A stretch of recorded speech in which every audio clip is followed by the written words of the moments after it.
सुप्रभात। आज हम सभी आपके हिंदी के क्लास में चैप्टर 11 वाच्य पढ़ेंगे। देखिए, मैं बैडमिंटन खेलता हूँ, मुझसे बैडमिंटन खेली जाती है, मुझसे बैडमिंटन नहीं खेली जाती है। इसमें जो क्रिया है वह अपने कर्ता के लिंग और वचन के अनुसार है। फिर देखिए, बैडमिंटन खेली जाती है, इसमें देखिए, इसमें जो क्रिया है वह अपने कर्म के लिंग और वचन के अनुसार है। इसमें क्या है, पहले में कर्ता के लिंग और वचन के अनुसार है क्रिया, दूसरे में आपकी क्रिया कर्म के लिंग और वचन के अनुसार है। तीसरे में देखिए, मुझसे बैडमिंटन नहीं खेली जाती है। इसमें जो आपकी क्रिया है वह ना कर्ता के अनुसार है और ना ही वचन के अनुसार है, बल्कि भाव के अनुसार है। तो कहा जा रहा है, क्रिया का वह रूप जिससे यह जाना जाए कि वाक्य में कर्ता या कर्म किसकी प्रधानता है, वाच्य कहलाता है। पहले में हमने देखा, मैं बैडमिंटन खेलता हूँ, जो मैं है या कर्ता है, तो इसमें जो क्रिया है वह कर्ता के अनुसार है, इसमें कर्ता की प्रधानता है। तो यह क्या हुआ, यह कर्तृवाच्य है। कर्तृवाच्य मीन्स कर्ता। तो यहाँ क्या हुआ, कर्तृवाच्य। मुझसे बैडमिंटन खेली जाती है, इसमें क्या करें, इसमें कर्म की प्रधानता हो गई है, मुझसे बैडमिंटन खेली जाती है। तो यहाँ क्या हो जाएगा, कर्मवाच्य हो जाएगा। और फिर कह रहा मुझसे बैडमिंटन नहीं खेली जाती, तो इसमें भाव की प्रधानता है, तो यहाँ क्या हो जाएगा, भाववाच्य। तो वाच्य देखिए किसे कहते हैं, क्रिया का वह रूप जिससे यह जाना जाता है कि वाक्य में कर्ता, कर्म या भाव में से किसकी प्रधानता है। यानी यह जो वाक्य है इसमें कर्ता, कर्म या भाव किसकी प्रधानता है, यह जब हमें पता चलता है तो उसे हम कहते हैं वाच्य। अब वाच्य के प्रकार, वाच्य देखिए कितने प्रकार के होते हैं, यह 3 प्रकार के होते हैं, कर्तृवाच्य, कर्मवाच्य और भाववाच्य। कर्तृ में कर्ता, तो जहाँ कर्ता की प्रधानता होती है वहाँ हो जाता है हमारा कर्तृवाच्य। देखिए, कर्तृवाच्य क्रिया के जिस रूप से यह पता चलता है कि उसका प्रयोग वाक्य में कर्ता के अनुसार हुआ है उसे हम कर्तृवाच्य कहते हैं। देखिए क्या करा, कर्ता के अनुसार, यानी कर्तृ में क्या होता है, कर्ता। तो जहाँ भी कर्ता की प्रधानता होती है वाक्य में, वहाँ क्या हो जाता है हमारा कर्तृवाच्य। यानी वाक्य में अगर कर्ता की प्रधानता है तो वहाँ वह वाक्य क्या कहलाता है, वह वाक्य कर्तृवाच्य वाक्य कहलाता है। जैसे देखिए, रोहित घर जाता है, तो इसमें किसकी प्रधानता है, कर्ता की, कर्ता के द्वारा कार्य किया जा रहा है। लड़की पढ़ती है, तुम सत्य बोलती हो, यानी इसमें देखिए हर जगह किसकी प्रधानता है, कर्ता की। तो यहाँ कौन सा वाच्य हो जाएगा, यहाँ कर्तृवाच्य हो जाएगा। अब आता है दूसरा, कर्मवाच्य।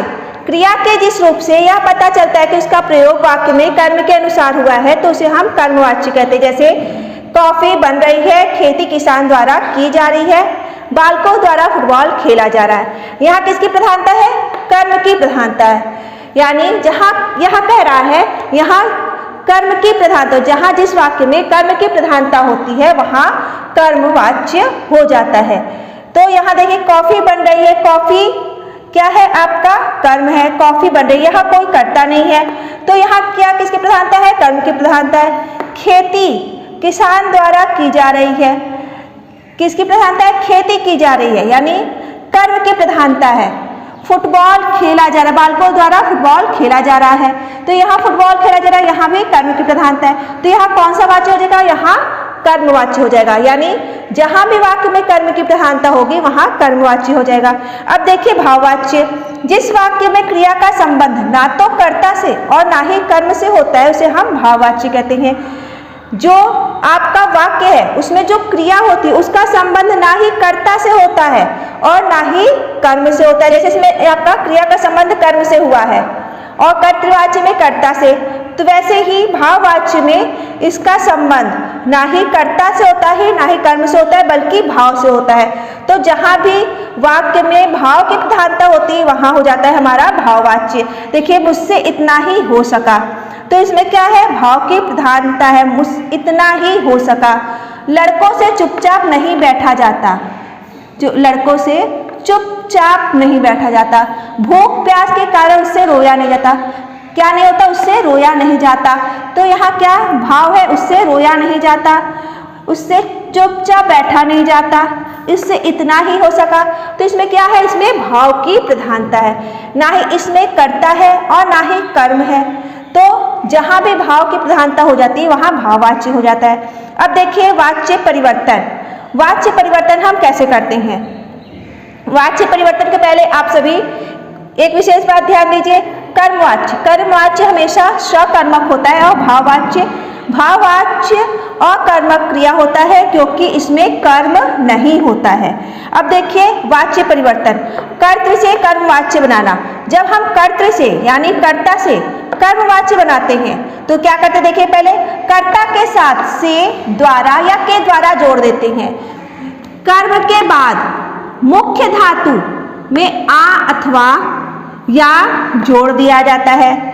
जैसे वह टीवी देख रहा है, कर्तृवाच्य में वह टीवी देख रहा है, अगर हम इसको कर्मवाच्य में बदलते हैं तो हो जाएगा हमारा उससे टीवी देखा जा रहा है।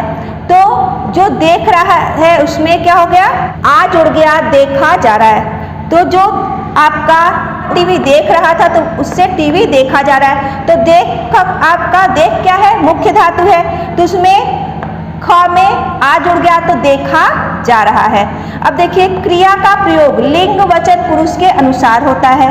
जो क्रिया होती है उसका प्रयोग हमेशा लिंग वचन और पुरुष के अनुसार होता है। यदि कर्म ना दिया हो तो क्रिया एक वचन पुल्लिंग की होती है। जैसे उदाहरण देखिए कर्तृवाच्य, ये कर्तृवाच्य, देखिए कर्तृवाच्य में ये कुछ वाक्य हैं और ये उससे कर्मवाच्य में परिवर्तित किए हुए हैं। मोहन दौड़ता है, तो देखिए इसमें से जोड़ दिया गया है, मोहन से दौड़ा जाता है। राम पुस्तक पढ़ता है, राम के द्वारा पुस्तक पढ़ी जाती है। शेर ने हिरण को पकड़ा, शेर के द्वारा हिरण पकड़ा गया। इस प्रकार से आपका कर्तृ से कर्मवाच्य में परिवर्तित हो जाएगा। अब देखिए कर्तृ से भाववाच्य बनाना। जब हम कर्तृ से भाववाच्य बनाते हैं तो किस प्रकार बनाएंगे, हम देखिए क्रिया को अन्य पुरुष एक वचन कर देंगे, क्रिया को सामान्य भूतकाल में बदल देंगे और काल के अनुसार जाना क्रिया का रूप जोड़ देंगे। क्या कह रहा है, क्रिया को अन्य पुरुष एक वचन कर दिया जाता है, क्रिया को सामान्य भूतकाल में बदल दिया जाता है और काल के अनुसार जाना क्रिया का रूप जोड़ दिया जाता है। जैसे देखिए कर्तृवाच्य भाववाच्य, वह सोता है, उससे सोया जाता है। देखिए इसमें जाना क्रिया रूप जोड़ दिया गया है, उससे सोया जाता है।